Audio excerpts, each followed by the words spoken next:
কানাডার বিপক্ষে স্বস্তির জয় দিয়ে কোপা আমেরিকার মিশন শুরু হয়েছে বর্তমান চ্যাম্পিয়নরা। এবার তাদের সামনে চিলি, যে দলটির বিপক্ষে 2016 সালের কোপা আমেরিকার ফাইনালে হেরে গিয়েছিল আর্জেন্টিনা। এরপর অবশ্য তাদের বিপক্ষে আর হারেনি আলবিসেলেস্তারা। তারপরেও এই ম্যাচ নিয়ে বেশ সিরিয়াস কোচ লিওনেল স্কেলোনি।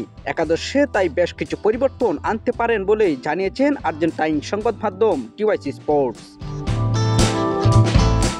এর মধ্যেই নিউ জার্সিতে পৌঁছে আগের দিন রোববার অনুশীলন করেছে আর্জেন্টিনা দল। তবে এই অনুশীলন হয়েছে বন্ধ দরজায়, যেখানে উপস্থিত ছিলেন দলের সকল সদস্য। অর্থাৎ দলে কোনো ইনজুরি সমস্যা নেই নিষেধাজ্ঞা জনিত কোনো সমস্যাও। কিন্তু তারপরেও একাদশে 4টি পরিবর্তন নিয়ে ভাবছেন কোচ স্কেলোনি।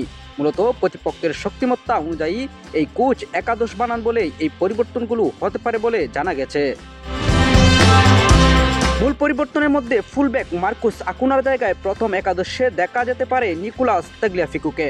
এছাড়াও আগের ম্যাচ বর্ণহীন পারফরমেন্সের জন্য বেঞ্চে থেকে শুরু করতে পারেন আলহেন দি মারিয়া। তার জায়গায় নিকোলাস গঞ্জালেসকে দেখা যেতে পারে। কানাডার বিপক্ষে ক্রিস্টিয়ানো রোমেরোর সঙ্গে লিসান্দ্রো মার্টিনেজকে দেখা গেলেও এই ম্যাচে ফিরতে পারেন নিকোলাস ওতামেন্দি। আর গত রাতের অনুশীলনে হুলিয়ান আলভারেজের জায়গায় লাউতারো মার্টিনেজের প্রথম একাদশে থাকার বিষয়টিও ইঙ্গিত পাওয়া গিয়েছে। আগের দিন রুদ্ধদ্বারে আগের দিন অবশ্য মাঠে খুব বেশি গাম জড়াননি লিওনেল মেসিরা। জিমে অনুশীলন শেষে ছোটো ছোটো গ্রুপে অনুশীলন করেন তারা। এছাড়া ভলিবল খেলে গা গরম করেছেন। তবে কৌশলগত বিশেষ কোনো কাজ না করলেও খেলোয়াড়দের সঙ্গে লম্বা সময় আলোচনা করেন কোচ স্কেলোনি। আজ সোমবারও পূর্ণ অনুশীলন করার কথা রয়েছে দলটির।